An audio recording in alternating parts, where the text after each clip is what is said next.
할렐루야. 예, 반갑습니다. 이렇게 위드 코로나로 해서 모이게 된 지가 거의 이제 제가 마지막 전니까 한 달 가까이가 됐죠. 근데 저는 처음 올라와 봤습니다. 거의 2년 만에 처음 올라왔더니 거의 완전히 새로운 느낌인 것 같습니다. 만나서 반갑고요. 또 연일 사실은 위드 코로나인데 코로나 확진자는 조금 여전히 변함없이 늘어나고 있지 않습니까?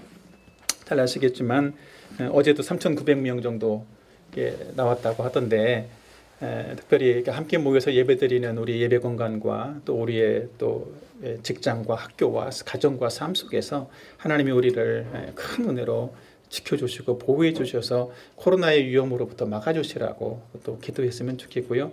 그래서 저와 여러분 모두가 정말 하나님의 보호하신 가운데에서 한 사람도 코로나에 걸리지 않고 주님을 섬겨갈 수 있는 건강한 저와 여러분이 되었으면 좋겠습니다. 그런 여러분이 되기를 예수님 이름으로 축원합니다. 정말 그랬으면 좋겠습니다. 오늘도 아마 몇 분들이 있는 것 같아요. 이제 그분들이 걸린 건 아니지만 주변에서 직장에서 뭐 이렇게 주변에 있는 사람들이 가까이 있는 사람들이 코로나에 걸려진 사람들도 있긴 한데 우리도 그런 코로나 환경 속에서 하나님의 보호하심 우리 가운데 있었으면 좋겠습니다. 저는 지난번에 이어서 계속 누가복음 강해를 이어가고 있습니다. 오늘은 18번째인데요. 지난번에 17번째 했던 누가복음 강해 내용을 짧게 복습하고 넘어가도록 하죠. 저는 지난번에 누가복음 6장 앞부분에서 예수님이 말씀하는 4가지의 복과 4가지의 화에 대해서 말씀을 드렸습니다. 기억나시나요? 기억나시기를. 첫 번째 저는 하나님 나라의 백성들은 하나님이 주실 복을 또 믿음으로 바라보고 또 하나님을 의지함으로써 진정으로 이 땅 가운데서 하나님 주시는 그런 복을 받아 누리는 그런 사람들이 되어야 한다라는 사실들을 제가 말씀을 드렸습니다. 그러나 이 하나님의 사람들과 반대로 또 세상 사람들도 있다고 말씀을 드렸는데 우리는 그래서 세상 사람들이 복으로 여기는 것만을 바라보고 따라가는 것이 아니라 오히려 하나님 주시는 복을 바라보고 따라가는 그런 사람이 되어야 된다. 그래야 4가지의 화, 4가지의 재앙을 받지 않는 그런 사람이 될 수 있다라는 사실들에 대해서 제가 말씀을 나누었습니다. 오늘은 하나님 나라의 윤리학이라고 하는 그런 제목으로 말씀을 나누려고 합니다. 이 본문의 제목을 정하면서 참 고민을 많이 했습니다. 어떻게 해야 될까? 그렇게 고민을 많이 하다가 하나님 나라의 윤리학 이것으로 하나님께서 어떤 마음의 감동을 주셔서 이렇게 정해봤습니다. 내용이 윤리에 관련된 그리스도인의 윤리에 관련된 어떤 모습 내용들이기 때문에 이렇게 정해봤는데 여러분 윤리학이 무엇인 줄 압니까? 윤리를 배우셨죠? 요즘 학생들은 윤리를 잘 안 배우더라고요. 중고등학교에서도 윤리가 별로 그렇게 윤리를 별로 가르치지 않는 것 같아요. 그래서 모르는 사람들도 있긴 할 것 같지만 윤리학은 보통은 인간의 행위에 대한 윤리적인 가치 판단과 규범을 다루는 도덕 철학의 한 분야를 윤리학이라고 표현을 합니다. 그래서 다른 사람들과의 관계에서 옳고 그름에 대한 가치 판단을 하는 인간의 어떤 능력을 의미하는 것이 윤리학이라고 말할 수도 있습니다.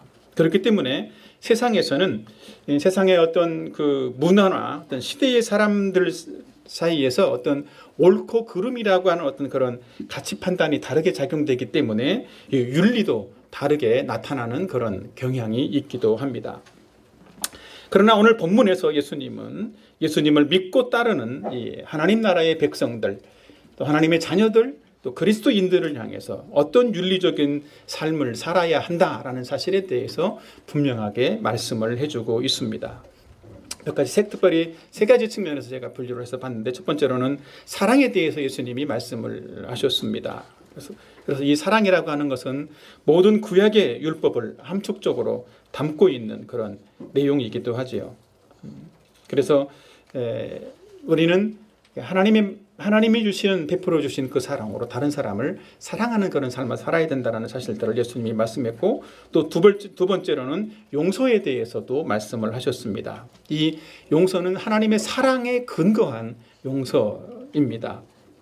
다른 사람의 잘못에 대해서, 다른 사람의 죄나 다른 사람의 허물에 대해서 우리가 어떻게 용서를 해야 되는지, 어떻게 반응해야 되는지라고 하는 것들을 말씀해 주고 있는 용서의 윤리에 대한 내용입니다. 또 세 번째로는 섬김에 대해서 예수님이 말씀하셨는데, 이것은 다른 사람을 섬기는 것이기 때문에 어떤 자기 자신의 유익과 상관없이 다른 사람의 필요를 위해서 그 필요를 채워주는 것이 섬김이라는 사실들을 예수님이 말씀을 하고 있습니다. 근데 여러분이 아까 읽어보셨겠지만 예수님이 말씀한 윤리적인 측면들이 사실은 쉽지 않습니다. 꽤 수준 높은 윤리적인 측면들을 예수님이 말씀을 하고 있는데, 왜 예수님이 우리에게 이렇게 수준 높은 어떤 윤리적인 삶을 살도록 말씀하셨겠습니까? 바로 그것은 복음 때문입니다. 뭐 때문이라고요? 복음 때문이다. 우리가 복음으로 말미암아서 우리가 예수님을 믿게 되었지요, 그렇죠? 그래서 우리도 동일하게 세상 사람들처럼 세상에서 죄 가운데에 살았던 그런 존재들이었는데, 우리를 하나님이 건져주시고 구원하셨기 때문에 그리고 세상에서 살아가는 그런 사람들보다는 윤리적으로 저희들이 더 탁월한 그런 삶을 살아야 된다라는 사실들을 말씀하고 있다는 거죠. 그것이 구원받은 하나님의 자녀들의 정체성이라고 하는 겁니다. 여러분 다 구원받으셨습니까? 다 하나님의 자녀가 되었습니까? 그렇다면 여러분들이 들었고 믿고 있는 그 복음 때문에 수준 높은 윤리적인 삶을 살아야만 한다는 것이지요. 두 번째로는 이런 수준 높은 윤리적인 삶이 하나님이 기뻐하시는 삶이라고 하는 겁니다. 예수님도 이런 하나님이 기뻐하시는 높은 수준의 삶을 사셨고, 또 하나님의 자녀된 우리들은 그 예수님의 그 성품, 예수님의 삶을 닮아서 우리도 수준 높은 수준의 삶을 살아야만 한다라고 하는 것이지요. 그래서 실제로 우리가 예수님을 닮은 수준 높은 윤리적인 삶을 산다라는 것은 세상 사람들이 보기에 그래야 됩니다. 참 힘들겠어, 쯧쯧쯧 뭐 이러는 것이 아니라 저 사람들의 삶을 보니까 우리와 사는 거, 내가 사는 거하고는 너무 달라, 너무 좋아 보여, 이렇게 돼야 되는 거죠. 그래서 그 사람들도 너가 사는 삶을 보니까 나도 너처럼 되고 싶어. 너 어느 교회 다녀? 나도 니네 교회 다니까. 이런 반응들이 사실은 있어줘야 된다라는 것입니다. 그래서 네가 사는 거 보니까 너무 힘들어서 너나 잘 다녀라. 나는 안 다닐래. 이렇게 돼서는 안 된다라는 거죠. 사실은 그러니까 우리가 예수님의 모습을 닮아서 사는 어떤 그런 삶 자체는 세상 사람들에게는 너무 흠모할 만한 정말 좋은 그런 어떤 윤리적인 삶이어야 한다라는 것이죠. 그것이 우리를 향한 하나님의 뜻이라고 하는 것입니다. 또 세 번째로는 높은 수준의 그런 삶은 우리 자신을 풍성하게 만들어주는 것이기 때문에 우리는 높은 수준의 삶을 살도록 예수님께 또 명령을 받았다라고 하는 것이지요. 실제로 윤리적인 높은 수준의 삶을 살면 우리 마음에 먼저 행복감을 누리게 되는 것입니다. 그리고 하나님 말씀대로 사는 것이기 때문에 정말 하나님이 약속하신 복스러운 결과들을, 그런 열매들을 우리의 삶 가운데에서 더 많이 누릴 수 있는 그런 사람이 되어진다라고 하는 것이지요. 그래서 이 하나님이 우리에게 주신, 예수님이 우리에게 주신 이 윤리적인 삶은 기독교인들을, 야, 내가 너를 사랑하느라고 참 힘들었어. 십자가에서 얼마나 힘들었는 줄 알아? 그러면서 이제 너는 내가 힘들었으니까 너도 한번 엿먹어봐. 이러는 식으로 막 우리를 괴롭히려고, 얽매이려고 막 이러는 것이 아니라, 실제로는 우리의 삶을 정말 복스럽게 만들어 주려고 하는 것이라는 겁니다. 우리는 예수님의 사랑을 알고 구원받은 존재들인데, 구원받고 났더니 이런 삶, 높은 수준을 살아야 돼. 그런 말을 들을 때 내가 그럴 줄 알았어. 나는 이런 삶을 살고 싶지 않았는데 왠지 사랑한다고 그러더니 결국은 이런 걸 요구하는구나. 이런 마음들을 가져서도 안 된다라고 하는 거지요. 성경은 우리에게 무거운 짐을 져주는 것이 아니라고 하는 것입니다. 그래서 우리는 하나님의 사랑을 받고 그 안에서 기쁘고 풍성하고 즐거운 삶을 사는 것처럼 사실은 이 땅에서 하나님 말씀대로 이 수준 높은 윤리적인 이런 수준 높은 삶을 살면서도 진정한 기쁨과 풍성함을 누리며 살 수 있는 그런 사람이 되어야 된다는 것이지요. 마치 우리는 이 땅에서 우리가 천국을 살아가는 사람처럼 살아가야 된다라고 하는 것입니다. 그것이 기독교인의 윤리적인 삶의 모습이고 천국 백성의 하나님 나라의 백성의 윤리학의 모습이라고 하는 것입니다. 세상에서는 남이 나에게 행한 대로 남에게 대갚아 주는 것을 사회 정의라고 말하기도 합니다. 네가 나한테 이렇게 했으니까 나도 너한테 이렇게 한다라는 어떤 그런 식이죠. 그러나 하나님의 사랑을 받은 사람들은 마땅히 하나님이 나를 사랑해 주신 그 사랑의 모습으로 다른 사람을 사랑하고 또 용서하고 섬겨줄 수 있는 그런 사람이 되어야 한다는 것입니다. 사실 우리가 이런 어떤 수준 높은 그 윤리적인 삶을 산다라는 것은 우리의 그 본성으로는 우리의 본질로서는 참 어려운 어떤 일이기도 합니다. 우리에게는 그런 능력이 이런 그 하나님의 기준을 따라서 수준 높은 기준을 따라서 살 수 있는 그런 능력이 우리에게는 없다라는 거예요. 근데 왜 우리에게 이런 삶을 요구하세요? 우리는 못하지만 예수님께서 이미 다 이루어 주셨고 그렇게 할 수 있도록 만들어 주셨다라는 거예요.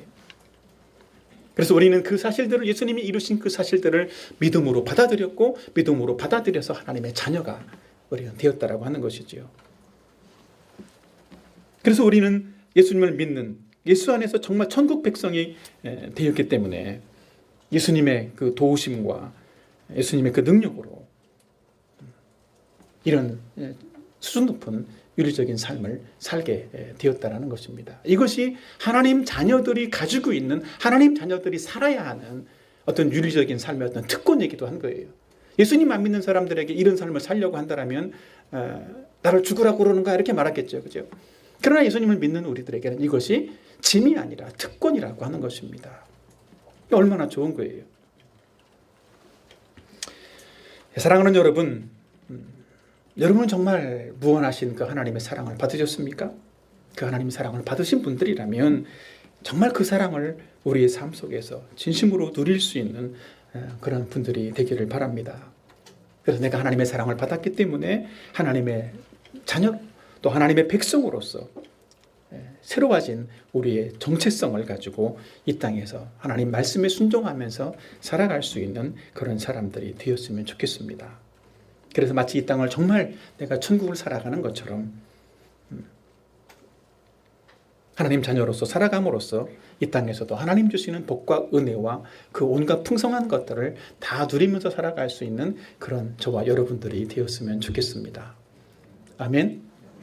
예, 오늘 설교 다 끝났습니다. 집에 가시면 좋겠지만 이제 이 내용들을 조금 더 이렇게 다시 한번 조금 상세하게 같이 말씀을 드리려고 합니다. 전 첫 번째 대지로서 사랑의 윤리학이라고 제가 첫 번째 대지를 그렇게 적어봤습니다. 우리는 누구나 이렇게 하나님을 사랑하는 것처럼 다른 사람들을 그런 사랑하는 삶을 살아야만 하는 것이지요. 우리는 가까이에 있는 우리 성도들을 사랑해야 되고 또 우리 주변에 있는 이웃들을 사랑해야 됩니다. 더 나아가서는 물론 다른 믿지 않는 사람들도 사랑을 해야만 하겠죠. 그렇다면 우리는 이 하나님의 자녀로서 어떻게 사랑하는 삶을 살 수 있을까라고 하는 것입니다. 첫째로는 원수를 사랑하며 미워하는 자를 선대해야 된다라는 겁니다. 첫 번째부터 좀 센 것 같지요? 원수를 사랑해라. 예, 누가복음 6장 27절 말씀입니다. 같이 한번 읽어보실까요? 다 같이 시작. 그러나 너희는 듣는 자에게 예, 원수를 사랑하며 이랬죠. 여기서 이 원수는 헬라어의 문자적 의미로 생각을 해보면 적대적인 사람입니다. 나에게 적대적으로 대하는 사람, 또 비호감적으로 비우호적으로 대하는 그런 사람들을 말하는 것이고 그 이상도 뛰어넘어서 사실은 나쁜 의도를 가지고 우리를 해칠 의도를 가지고 우리에게 행동하는 어떤 그런 사람들을 나를 미워하는 그런 사람들을 다 포함하는 단어입니다. 이런 사람을, 이런 원수를 사랑하는 것이 여러분 쉽겠습니까? 혹시 여러분 중에 원수가 있는지 모르겠습니다. 그러나 사실은 우리가 원수가 없을지라도 이런 원수의 수준에 비슷한 어떤 사람들은 있을 수 있습니다. 그죠? 사실은 우리가 살다 보면 어떤 사람하고는 나는 꼴도 보기 싫어 이런 사람도 있지 않습니까? 그 사람만 만나면 내가 경기가 일어나 뭐 이러면서 그러는 사람들도 있을 것입니다. 그래서 뭔가 사랑을 하기보다는 그 사람에게 뭔가 복수를 해주고 싶고 뭔가 이렇게 막 못되게 해줘서 그래 쌤통이다 잘 됐어 뭐 이렇게 하고 싶은 그런 마음들이 사실은 우리 안에 있다라는 것이죠. 근데 원래는 우리가 다 그런 사람, 그런 존재였다라는 거예요. 우리는 하나님 앞에서도 그런 하나님을 거역하는 원수였고 우리도 역시 마찬가지로 하나님을 알기 전에 다른 사람들에게 다 그렇게 행하는 사람들이었다라는 것이지요. 근데 우리는 하나님의 무한하신 그 사랑으로 하나님의 자녀가 되어진 존재들입니다.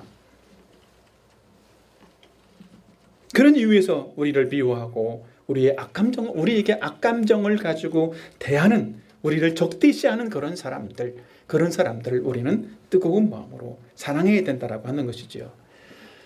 그렇다면 우리는 어느 수준까지 그 사람들을 사랑해야 하겠습니까? 예수님은 세상 사람들이 사랑하는 어떤 수준과는 달라야 된다라고 말씀을 하고 있습니다. 본문 한번 읽어볼까요? 누가복음 6장 32절과 35절을 같이 한번 읽어보도록 하겠습니다. 다 같이 시작.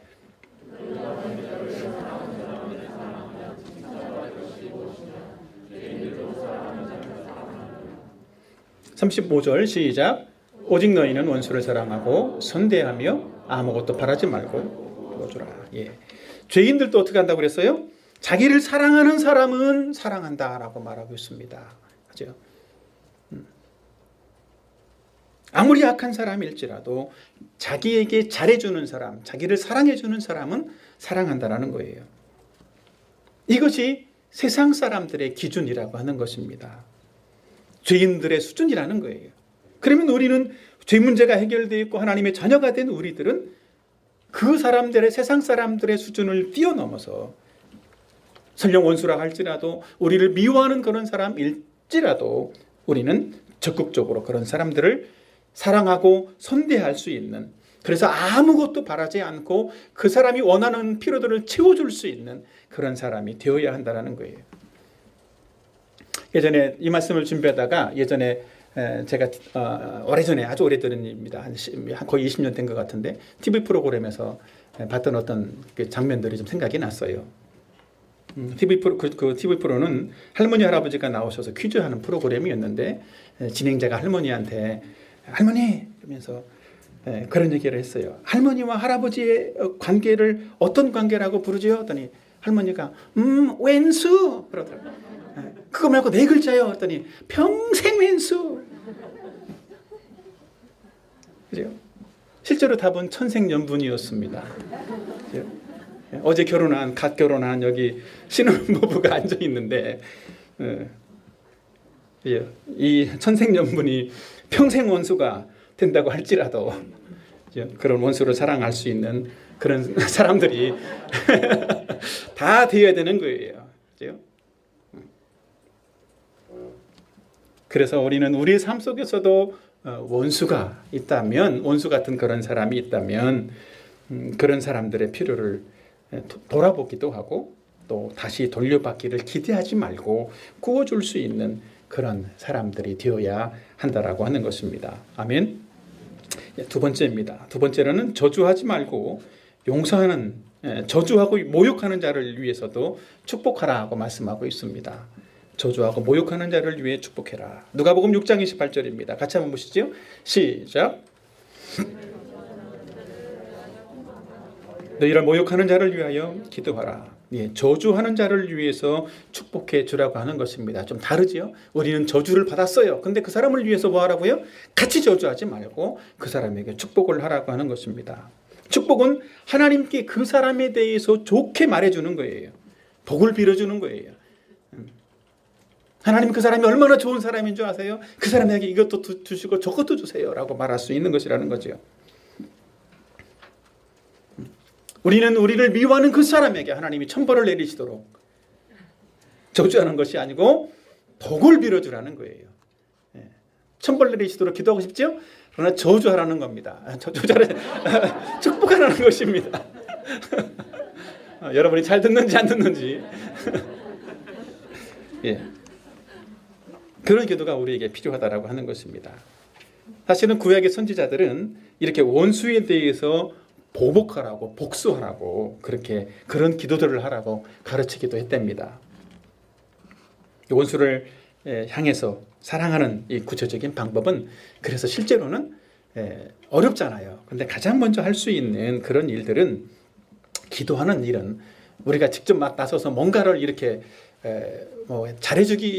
잘해주는 것은 참 어려울 수 있지만 가장 먼저 할 수 있는 일이라면 기도는 할 수 있지 않겠나라고 하는 거지요. 더 나아가서는 정말 그 좋아하는 어떤 마음, 좋아하는 그 사람을 좋아할 수 있는 어떤 마음이 아직 생기지 않았을지라도 그 사람을 향해서 사랑으로 기도해야 한다는 것입니다. 그래서 우리가 원수를 향해서 원수 같은 사람을 위해서 해야 될 수 있는 첫 번째의 어떤 축복은 그 사람을 위해서 복을 빌어주는, 축복해주는, 사랑해주는 그런 것이 우리가 해야 될 일이라고 하는 것입니다. 저와 여러분 모두가 우리를 대적하는 사람들, 미워하는 사람들을 위해서 축복해 줄 수 있는 그런 기도를 해줄 수 있는 저와 여러분이 되었으면 좋겠습니다. 또 세 번째입니다. 세 번째는 하나님의 자녀답게 우리는 사랑해야 된다라는 사실들을 말씀드리고 있습니다. 자, 35절 다시 한번 읽어보실까요? 뒷부분, 줄친 부분만 한번 읽어보시죠. 다 같이 시작. 그리하면 너희 상이 클 것이요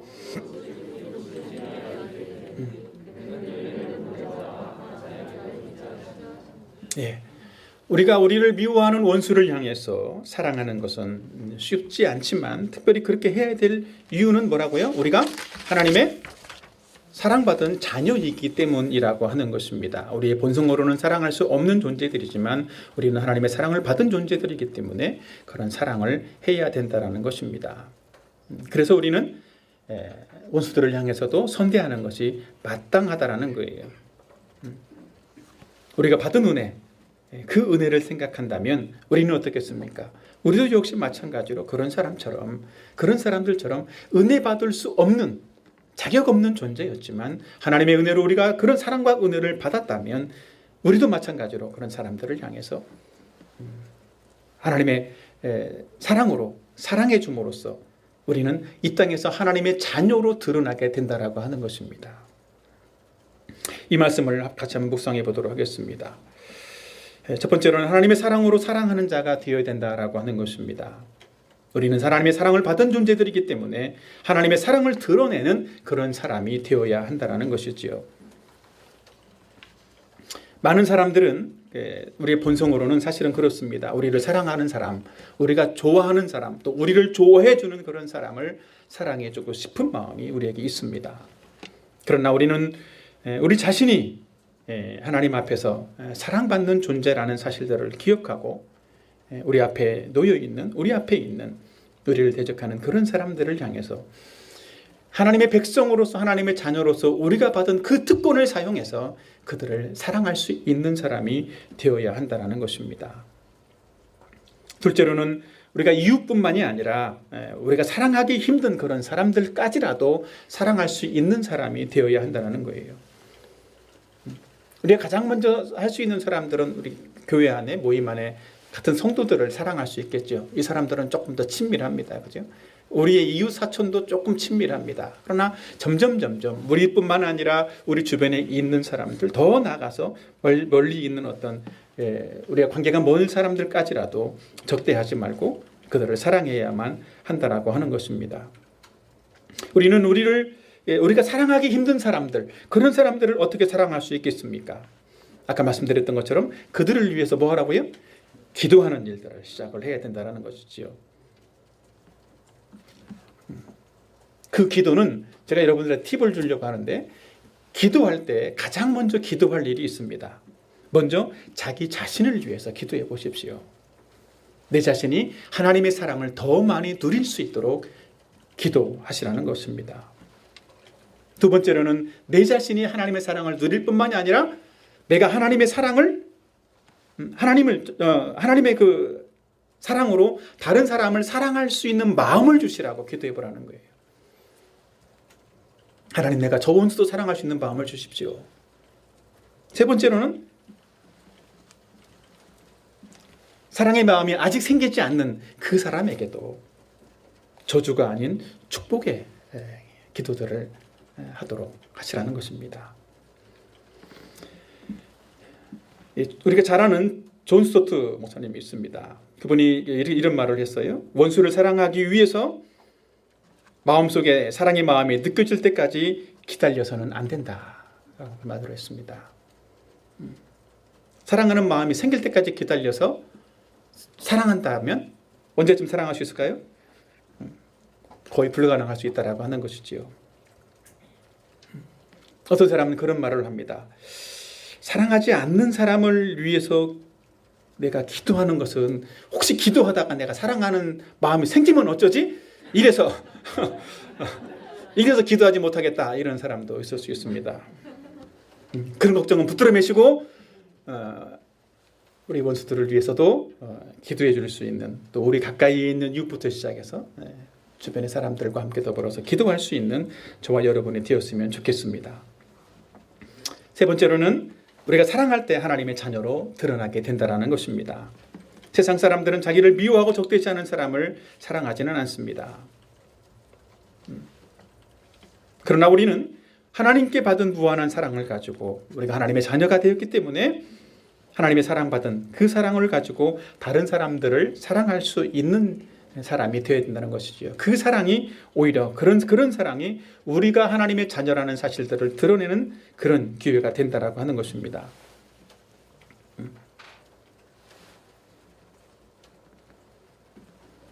저도 예전에 그랬던 일들이 있었어요. 이렇게 제가 하지도 않은 어떤 일 때문에 약간 그 누명 비슷하게 이렇게 오해가 되었던 일들이 있었습니다. 그래서 사람들이 저를 왠지 만나면 왠지 피해가는 것 같고 저를 투명인간 취급을 하는 것처럼 보여지고 좀 이렇게 관계성들이 조금 쉽지 않았었습니다. 근데 그때 제가 굳이 애써서 변명하려고 하지 않았습니다. 먼저 하나님께 기도하고 또 그 사람들을 향해서도 저 사람들을 향해서 하나님이 나를 아시지 않습니까? 하나님이 아시면 됐지요. 그래서 그 사람들을 위해서 오히려 기도하고 좀 이렇게 오히려 만날 때 그 사람이 조금 약간 투명인간 취급을 하더라도 같이 투명인간 취급하지 않고 만났을 때 먼저 인사를 하기 시작을 했습니다. 그때는 참 놀랍게도 얼마 지나지 않아서 오해가 다 풀렸어요. 그리고 다른 사람들이 저에 대해서 사랑해주는 어떤 그런 일들이 생기기도 했습니다. 사랑하는 여러분, 우리가 이 땅에서 받을 수 있는, 하나님의 자녀로서 받을 수 있는 가장 큰 상이 있다라면 그것이 무엇인지 혹시 압니까? 그것은 우리가 세상에서 우리를 미워하는 사람, 악한 사람, 원수 같은 그런 사람에게 우리가 하나님의 자녀라고, 정말 예수님을 닮은, 하나님을 닮은 그런 자녀로 드러나는 것이 우리가 이 땅에서 하나님께 받을 수 있는 가장 큰 상이라고 볼 수 있을 것입니다. 그래서 우리는 우리의 감정을 뛰어넘어서 진심으로 사랑을 실천함으로써 정말 하나님의 자녀로서 이 땅에서 드러나는 그런 생애가 되어야 할 줄도 믿습니다. 저는 앞에서 사랑의 윤리학에 대해서 말씀을 드렸습니다. 두 번째로는 용서의 윤리학입니다. 자, 우리는 하나님께 사랑을 받은 사람이라고 말씀을 드렸습니다. 그렇기 때문에 우리는 그 하나님께 받은 사랑으로 우리에게 해를 끼치는 어떤 사람일지라도 그 사람들을 용서해야 된다라고 말씀을 드리는 것입니다. 그럼 어떻게 하면 다른 사람을 용서할 수가 있겠습니까? 첫째로 우리에게 공격적으로 대하는 사람도 용서하라는 것입니다. 한번 볼까요? 누가복음 6장 29절입니다. 같이 한번 보시죠. 시작. 너의 이 뺨을 치는 자에게 저 뺨도 돌려대며 내 겉옷을 속옷도 거절하지 말라. 여기서 보면 뺨을 친다라는 표현이 있어요. 혹시 뺨 맞아 본 적이 있습니까? 뺨을 맞으면 기분이 어때요? 아주 좋지 않죠. 그죠? 이제 그런 여기서 특별히 이 뺨을 친다라는 그 원래 이게 헬라어 원어적인 의미로는 그런 단어를 사용할 때는 사람을 말로써 비꼬다라는 때에도 이 친다라는 표현을 사용을 했고, 아주 힘을 다해서 폭행을 가하는 것도 친다라는 표현으로 사용을 했습니다. 그러니까 모든 종류의 공격을 다 친다라는 표현으로 했다라는 것이죠. 특별히 뺨을 친다라는 건 되게 모욕적이지 않습니까? 여러분 누구 앞에서, 대중 앞에서 누구한테 뺨을 맞았다 어떨까요? 되게 수치스럽고 모욕감을 느끼지 않겠습니까? 자존심도 구기겠지요. 실제로는 이 뺨을 맞는다라는 것이 그런 의미라는 거예요. 특별히 마태복음 5장 39절에서는 동일한 이야기들을 하면서 오른뺨을 치거든 그렇게 말을 하고 있거든요. 오른뺨을 맞으려면 어떻게 맞아야 돼요? 우리가 보통 오른손을 딱 때리면 어떻게 맞아요? 왼뺨이 맞지 않습니까? 그죠? 그러니까 오른뺨을 맞으려면 왼손잡이가 때려야 되는 거예요. 그럼 왼손잡이한테 가서 뺨 좀 때려줘서 이렇게 이게 아니라 오히려 그 사람들한테 갔을 때 손등으로 이렇게 돌려서 치는 그런 어떤 모습을 연상하시면 됩니다. 이런 일들이 흔히 이 당시에도 로마 군인들이든지 권력자들이든지 이런 사람들이 흔히 아랫사람들을 향해서 이렇게 저주하듯이 모욕하듯이 이렇게 뺨을 쳤던 어떤 일들이 있었다라고 하는 것이지요. 사실은 이런 정도는 아주 생명에 위협받는 그런 정도는 아닙니다. 그러나 예수님께서는 더 나아가서 생명에 위협받는 어떤 상황들까지라도 되면 그 사람들을 용서해라라고 말씀을 하고 있는 거예요. 왜냐하면 겉옷을 빼앗는 자에게라고 말하고 있습니다. 겉옷이라고 하는 것은 사실은 우리처럼 이런 외투 이런 개념이 아니라 유대인의 겉옷은 생존과 연관되어 있는 겉옷입니다.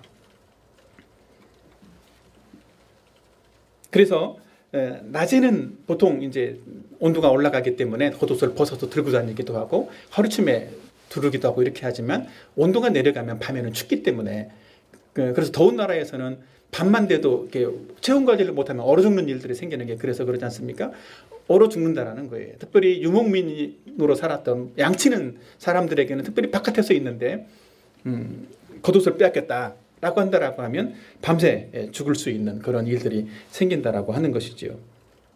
그래서 실제로는 구약에서도 그런 말씀들을 하기도 했습니다. 어떤 겉옷을 만약에 전당 잡혔다라고 한다라고 하면 해가 지기 전에 돌려줘야 된다.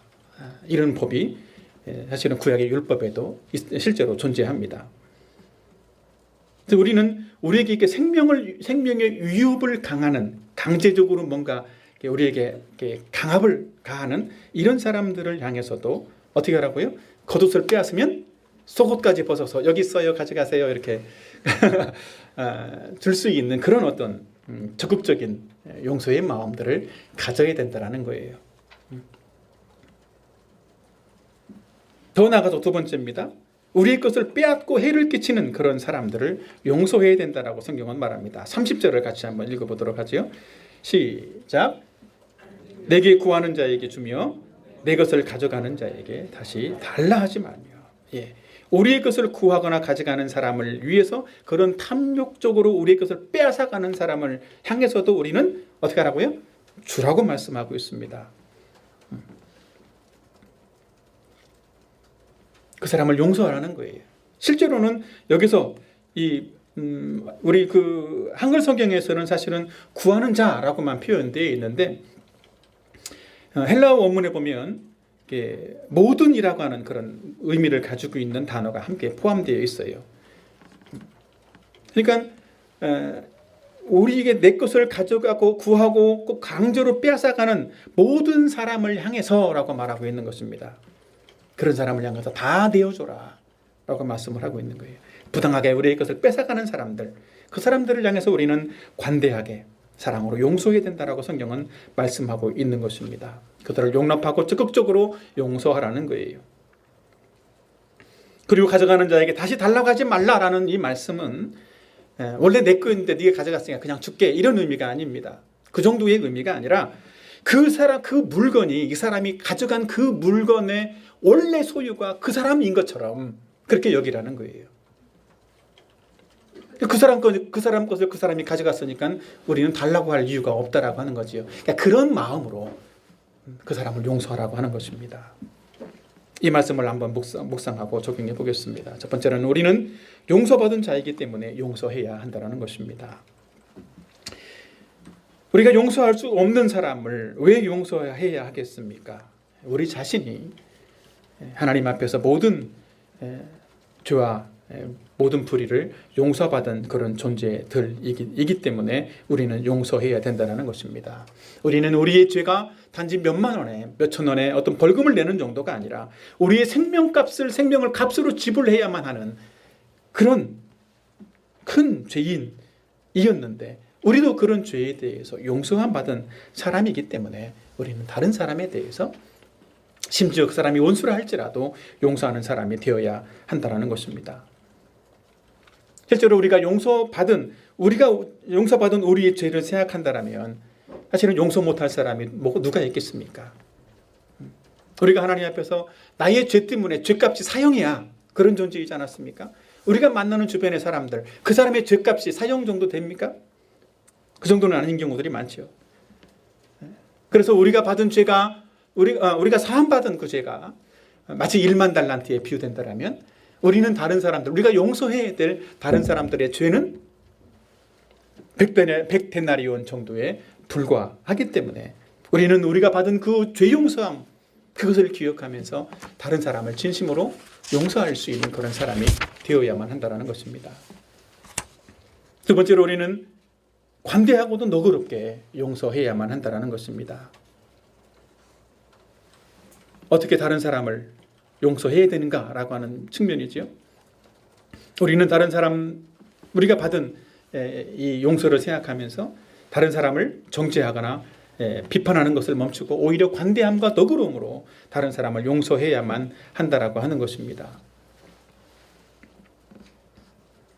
실제로 그래서 우리는 다른 사람이 나에게 행한 수준만 고려해서 용서해서는 안 된다라는 거지요.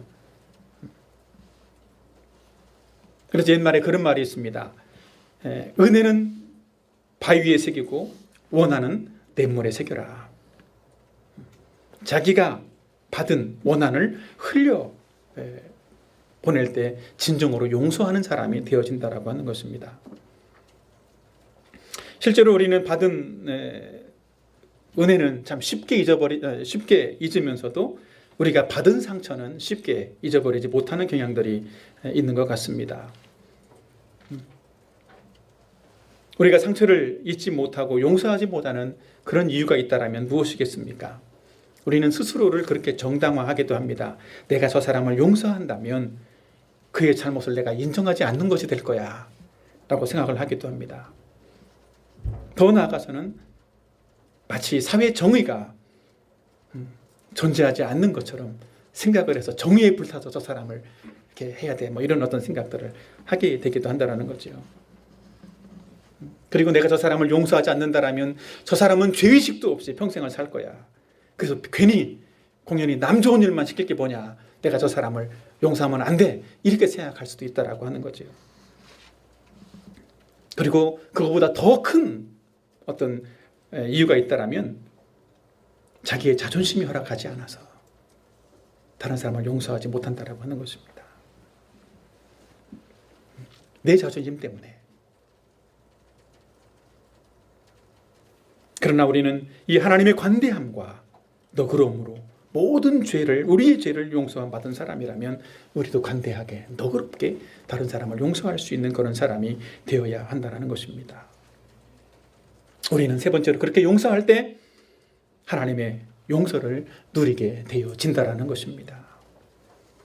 자, 37절을 같이 한번 읽어보도록 하시지요. 시작. 용서하라. 그리하면 너희가 용서를 받을 것이요. 물론 이 말은 너희가 용서할 때까지 나는 절대로 너희들 용서 안 할 거야 그런 의미는 아닙니다. 이미 우리는 용서받은 존재들이죠. 그죠? 이것은 먼저 우리가 다른 사람을 용서하기 이전에 우리가 하나님께 받은 용서를 누려야 한다는 것입니다. 그렇게 할 때 우리는 다른 사람을 용서할 수 있게 되기도 하고 더 나아가서 하나님의 더 큰 용서를 우리는 누릴 수 있는 그런 사람이 되어진다는 거예요. 우리는 다른 사람의 어떤 잘못을 볼 때 쉽게 정죄하거나 비난하고 싶은 그런 마음들이 우리 마음에 들어옵니다.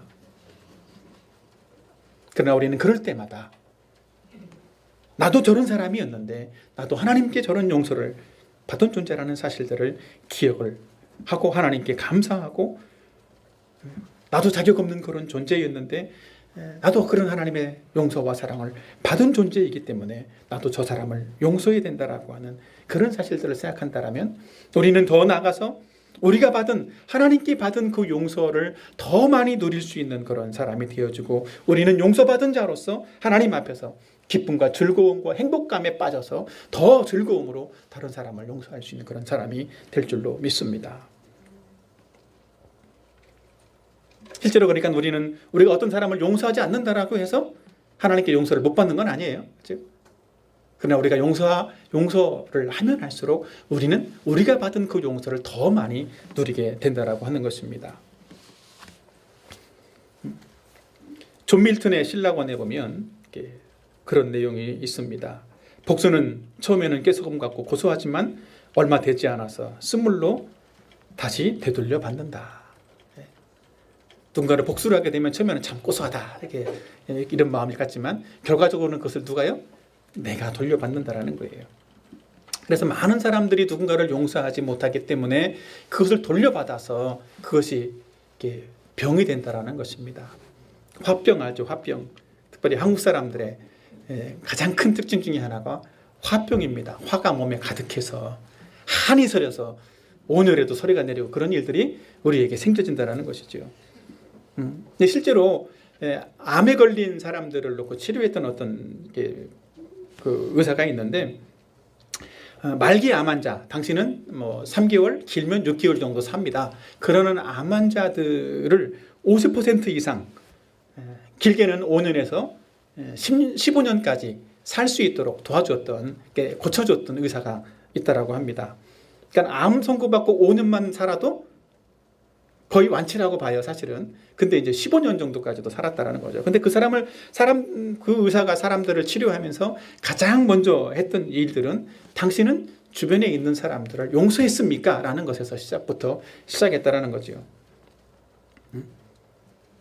사람들은 어리둥절했지만 내가 누구를 용서를 안 한 사람이 있나? 처음에 그렇게 생각했지만 자기 자신을 자꾸 돌아보면서 당신은 당신의 배우자를 용서했습니까? 친구를 용서했습니까? 당신의 직장 상사를 용서했습니까? 아니면 왼수 같은 그 자식을, 우리 자녀들을 용서하지 못한 것은 있습니까? 이런 어떤 이야기들을 계속하면서 사람들을 치료하기 시작했다는 거죠. 근데 그런 사람들이 가지고 있는 어떤 그 화가 결국 사람의 마음속에 쌓여서 그것이 상처가 되고 때로는 증오가 되고 또 분노가 되고 복수심이 차서 오히려 자기를 암 환자로 만드는 결과들을 가지고 온다는 거예요. 그래서 그 사람들은 자기 안에 있는 그런 화들을 다 쏟아내놓고 용서하기 시작하면서 암이 치료되고 10년, 15년을 더 살 수 있는 그런 사람들이 되었다고 하는 것입니다. 사랑하는 여러분, 우리는 하나님께 우리의 모든 죄를 용서받은 그런 사람인 줄로 확신하시길 바랍니다. 우리는 그 사랑을 누려갈 수 있으면 좋겠습니다. 그래서 우리의 모든 죄가 하나도 남김없이 다 용서받은 그런 사람이 되었다면 우리도 다른 사람을 용서할 수 있는 그런 사람이 되었으면 좋겠습니다. 더 나아가서 정말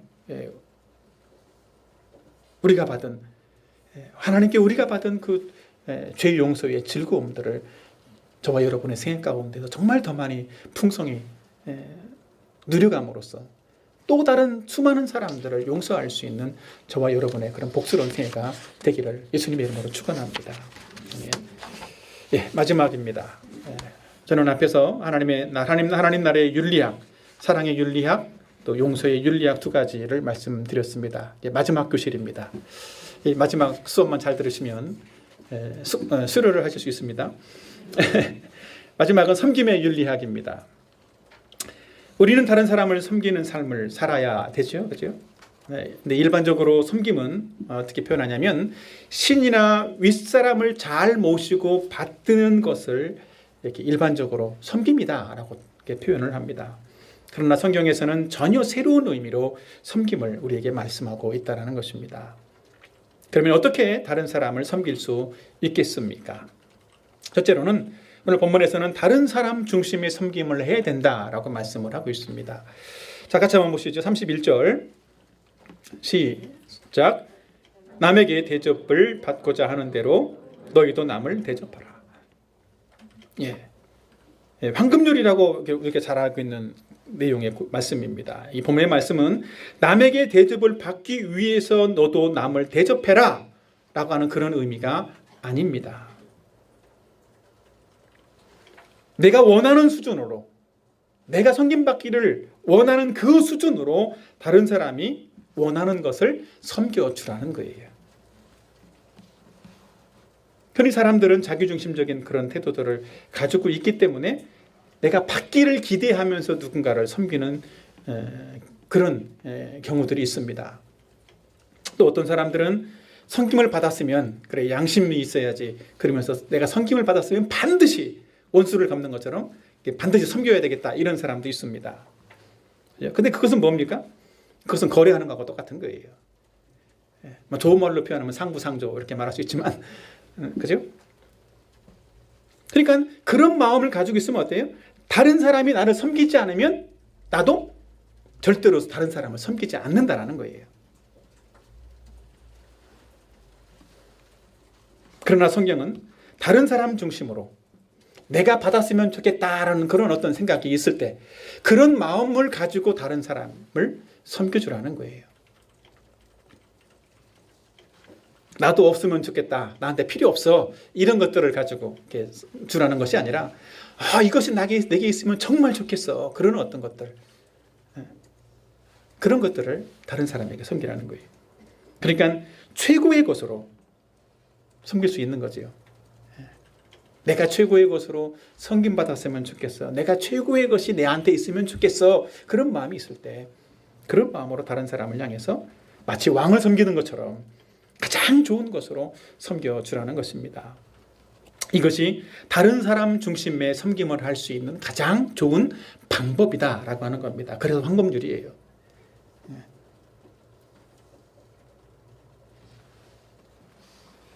그래서 예수님은 우리 자신이 우리의 유익이 아니라 다른 사람들의 유익을 위해서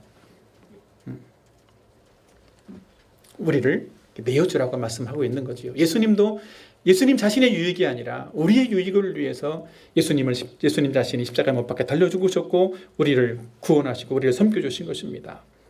우리는 예수님의 그 섬김을 본받아서 그 섬김처럼 다른 사람 중심에 섬기는 그런 섬김을 해야 된다는 것이지요.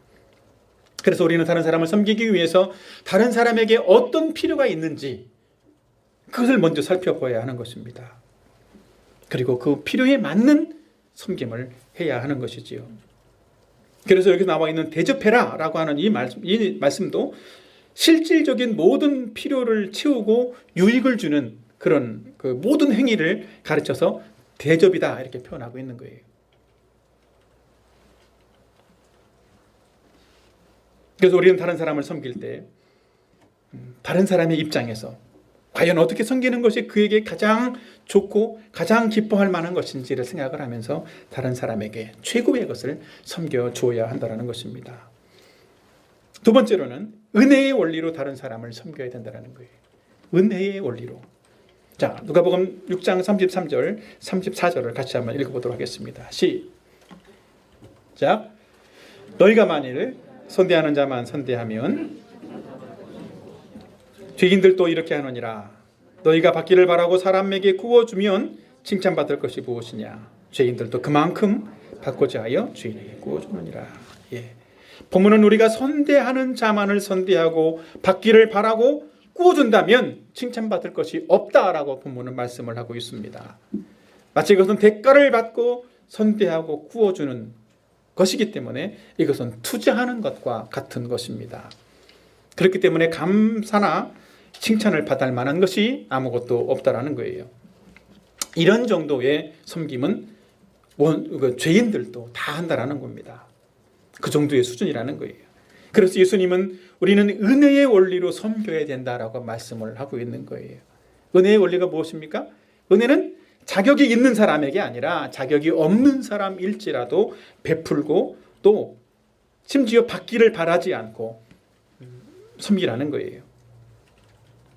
그래서 아무 자격이 없는 사람에게 아무것도 바라지 말고 그저 값없이 베풀어주는 것이 섬김이라고 하는 것입니다. 예수님도 우리에게 이런 은혜, 이런 섬김을 보여주셨지요. 그렇다면 우리도 바로 다른 사람들을 향해서 선대할 수 있는 그런 사람이, 섬길 수 있는 그런 사람이 될 수 있다는 것입니다. 그럼 우리는 어떤 마음으로 섬길 수 있겠습니까? 어떤 마음이 필요할까요? 최소한 그래, 이자는 고사하고 원금이라도 손해보지 않아야지, 그런 마음으로 섬기겠습니까? 아니면 그래, 내가 너를 섬겨주니까 나중에 내가 아쉬울 때 너도 나를 섬겨줘야 돼, 그런 마음으로 섬기겠습니까? 만약 우리가 그런 마음으로 섬기게 된다면 나중에 심각한 문제가 발생할 수 있습니다. 왜요? 원금은 손해보지 않으려고 기대를 했는데 손해를 봤다. 어떻겠습니까? 이런 XX 뭐 이러면서 원수를 삼겠죠. 그렇죠? 내가 다음에 아쉬울 때 네가 나를 꺼줘야 돼, 그럴 마음으로 꺼줬는데 거절당했어요. 정말 아쉬운데 거절당했어. 어떨까요? 더 화가 나죠. 그죠? 내가 은혜 베푼 게 얼만데. 그래서 하나님 자녀들은 하나님께 받은 은혜를 기억하고 우리가 또 하나님이 우리에게 주실, 사람에게 아니라 하나님이 우리에게 주실, 앞으로 주실 그 은혜와 보상만을 기대하면서 다른 사람을 섬기고 선대해야 한다는 거예요. 6장 35절에 그렇게 말씀하고 있습니다. 다시 한번 읽어볼까요? 6장 35절 줄친 부분 다시 한번 다 같이 읽읍시다. 시작. 오직 너희는 원수를 사랑하고 선대하며 아무것도 바라지 말고 구워주라. 그리하면 너희 상이 클 것이요. 그랬습니다. 너희 상이 클 것이요. 누가 줄 상이 있겠습니까? 하나님이 우리에게 줄 상이 클 것이라는 거예요. 실제로 구약 시대에는 유대인들 사이에서 이자를 받고 무엇을 구워주는 것을 금지했습니다. 그래서 유대인들 사이에서는 이자를 안 받고 그냥 구워준다라면 그냥 주는 거예요. 다음에 원금만 갚아, 이렇게. 그래서 저와 여러분 모두가 정말 이렇게 하나님이 우리에게 주실 그런 상을 바라봄으로써 다른 사람에게 구워줄 수 있는 그런 사람이 되었으면 좋겠습니다. 묵상의 적용을 해보겠습니다. 우리는 주님이 우리를 섬겨주신 것처럼 섬겨주는 사람이 되어야 합니다.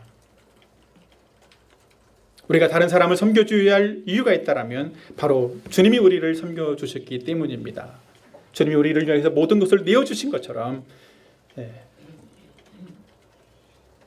우리는 다른 사람을 섬겨주어야만 한다는 것입니다. 특별히 성경에서 말하는 섬김은 윗사람, 아랫사람이 윗사람을 섬기는 것이 아니라 예수님이 그랬던 것처럼 주님이 바로 우리를 섬겨주신 것이죠. 위에서 아래로 섬김을 베풀어 주셨다는 것입니다. 그래서 우리도 세상 사람들을 향해서 마치 아랫사람이 윗사람을 섬기는 것처럼 세상 사람들은 다 당연한 것처럼 여기지만 윗사람이 아랫사람을 섬기는 것은 이상하게 여기지 않습니까? 그러나 우리는 예수님이 우리를 섬겨주신 것처럼 아랫사람들을 그렇게 나보다 못하게 생각하는 그런 사람들을 향해서 섬기는 사람들이 되어야만 한다는 것이지요. 두 번째로는 겸손하게 다른 사람의 필요를 채워주어야만 한다는 것입니다. 아까 말씀드린 것처럼 다른 사람의 실질적인 필요나 유익을 위해서 섬겨주어야 된다는 거예요. 그 사람의 행복을 위해서, 그 사람의 필요를 위해서 섬겨주어야 한다는 것입니다. 마치 그 종과 같이 종이 상전을 섬기는 것처럼 아무것도 바라지 않고 섬겨줄 수 있는 그런 사람이 되어야 한다는 것입니다. 그래야 그리스도인들의 삶 속에 정말 다른 사람의 필요를 그렇게 채워줄 때 화목하고 건강한 그런 그리스도인의 삶을 살 수가 있는 것입니다. 그리고 마지막 하나는 섬김의 어떤 목적이라고 하면 다른 사람들의 어떤 필요, 나보다 다른 사람들의 어떤 필요를 더 채워주고 그들을 보호하기 위해서 섬겨야 되는 거예요. 그래서 우리의 포커스는 그 사람이 나의 섬김을 통해서 정말 그 사람의 필요가 다 채워졌는가라고 하는 것을 생각을 하면서 필요를 채워주어야만 한다는 것입니다. 그것이 온전한 섬김이 될 수 있다는 거예요. 마지막 세 번째입니다. 다른 사람을 섬길 때 우리는 하나님의 섬김을 받게 된다라고 하는 것입니다. 자, 마지막 성경 구절 6장 38절을 다 같이 한번 읽어보도록 하겠습니다. 다 같이 시작. 주라 그리하면 너희에게 줄 것이니 곧 후이되어 누르고 흔들어 넘치도록 하여 너희에게 안겨주리라. 너희가 헤아리는 그 헤아림으로 너희도 헤아림을 도로 받을 것이니라. 예. 우리가 다른 사람을 섬길 때 우리가 헤아리는 그 헤아림으로 우리는 도로 받게 될 것이다 라고 말씀을 하고 있습니다. 우리가 다른 사람에게 관용을 가지고 너그럽게 다른 사람을 섬길 때 하나님이 우리에게 더 풍족하게 갚아주시겠다라고 약속을 하고 있는 것입니다. 그래서 우리는 다른 사람들에게 내가 이렇게 행했을 때 저 사람이 나를 줄 거야 라고 하는 어떤 그런 기대치가 아니라, 그런 수치를 계산해서가 아니라 진심으로 다른 사람을 섬길 수 있는 사람이 되어진다면 하나님이 우리에게 넘치는 복과 은혜를 베풀어 주신다라고 약속을 하고 있는 것입니다. 제가 예전에 캠퍼스에서 한 10여 년 전에 캠퍼스 사역을 나갔던 초기에 있었던 일인데, 캠퍼스에 나가서 다른 사람들을 어찌해서라도 이렇게 복음을 전하고 얻기 위해서 섬겨주는 어떤 일들을 참 많이 했었는데, 그때는 좀 이렇게 약간 물질적으로 좀 어려운 때이기도 했었습니다. 그래서 제게 주어진 교통비, 밥값이 있었는데 학교에 가면 사역을 해야 되고 점심도 먹어야 되니까 이제 그 어떤 한 달 동안 이 정도 금액을 가지고 써야 돼 그랬는데, 사실은 섬겨주는 뭔가를 위해서 비용이 좀 부족했어요. 그래서 어떤 형제를 섬겨주려면 내가 함께 굶어야 그 사람 형제를 섬겨줄 수 있었어요. 학식을 먹어도 2,000원, 3,000원밖에 안 하지만 2,000원, 3,000원짜리 학식을 사주려면 나는 그 다음날 굶어야 그 형제를 사줄 수 있었다는 거죠. 근데 어느 날, 그 정도는 갔죠. 근데 어느 날 그 한 형제가 생일을 맞이했습니다. 그래서 야, 우리 생일 파티 하자. 그래서 오늘은 좀 좋은 식당을 가자. 이래서 밥을 사주려고 갔는데 메뉴를 골라봐라. 그랬더니 이제 10,000원 중반을 넘어서 10,000원 후반에 있는 그 정말 좋은 걸 고르더라고요. 그래서 이거 어떻게 되나 좀 허리가 휘청했는데 그래 주문을 하자. 그리고 저도 같이 주문을 했습니다. 덕분에 나도 같이 먹자. 이제 이래서 그 형제만 좋은 거 먹고 저만 이렇게 싼 걸 먹으면 또 좀 형제가 부담스럽잖아요. 그래서 같이 먹었는데 같이 먹고 나서 아무튼 잘 먹었습니다. 그리고 좀 표정 관리하면서 맛있게 먹었는데 속으로는 기도를 해야 되잖아요. 나 이제 한 달 거의 그 정도 4만 원 정도면 내가 한 달 학식 먹어야 될 것에 거의 3주 분량을 지금 한꺼번에 한 입에 털어놓은 건데 어떻게 해야 될 것인가 고민이 들었었습니다. 기도했어요. 하나님 어떻게 해야 됩니까?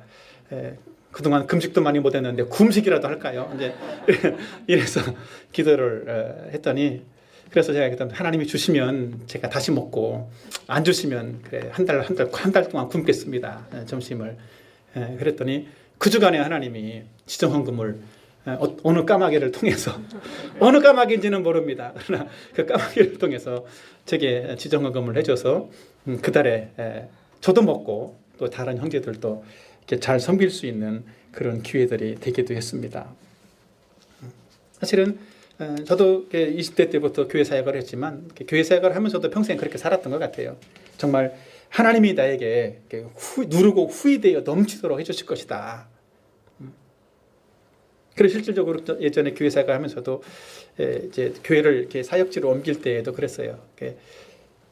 저에게 생활비를 얼마를 주시겠습니까? 라고 하는 거를 한 번도 물어본 적이 없어요. 저 여기 와도 돼요? 그러고 그래 오라고만 하면 어느 교회든지 어디든지 감사합니다. 어떤 교회에서는 정말 사례비를 못 받은 교회도 있긴 하지만 그래도 감사했었습니다. 근데 하나님께서 지금 제가 굶어 죽었나요? 아직도 이 자리에 버젓이 살아있지 않습니까? 하나님이 저에게 주신 은혜다라고 생각을 합니다.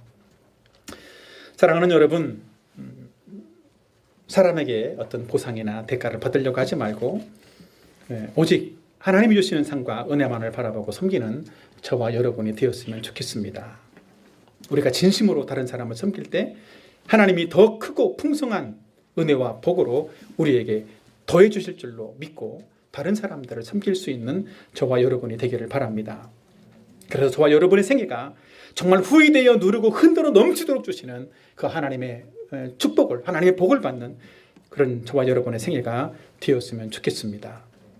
그래서 저와 여러분의 생애가 정말 하나님이 주시는 복과 은혜로 온갖 풍성하고 좋은 것들로 넘쳐나는, 그래서 정말 풍성한 열매도 맺는 그런 생애가 되기를 예수님의 이름으로 축원합니다. 같이 말씀 정리하고 마치도록 하지요. 첫 번째 말씀을 나누면서 하나님의 사랑받은 자임을 확신하고 사랑으로 하나님의 자녀로서 사랑함으로써 하나님의 자녀로 드러나야 된다는 사실들을 말씀드렸습니다. 두 번째 대지에서는 하나님께 용서받은 사실들을 확신하고 너그럽게 용서함으로 하나님의 용서를 더 풍성히 드리는 사람이 되어야 된다는 사실들을 말씀드렸습니다. 또 세 번째로는 하나님께 섬김받은 그런 자임을 확신하고 겸손히 다른 사람을 섬겨줌으로써 하나님의 풍성한 복과 은혜를 누리는 그런 생애가 되어야 된다라는 사실들을 말씀드렸습니다. 오늘 이 세 가지 말씀들을 함께 생각하시면서 묵상하면서 같이 기도했으면 좋겠습니다. 하나님, 나도 그런 하나님 사랑을 누리고 사랑하게 도와주십시오. 받은 용서를 누리고 용서하는 사람이 되게 해주십시오. 주님께 받은 그 섬김을 기억함으로써 서른 사람을 섬기게 해주시고 오직 하나님 주시는 가장 좋은 것들을 우리 생애 가운데에서 바라보고 기대하고 누릴 수 있는 풍성한 생애를 살아가게 되려고 같이 앞서면서 기도하고 마치도록 하겠습니다. 기도하겠습니다.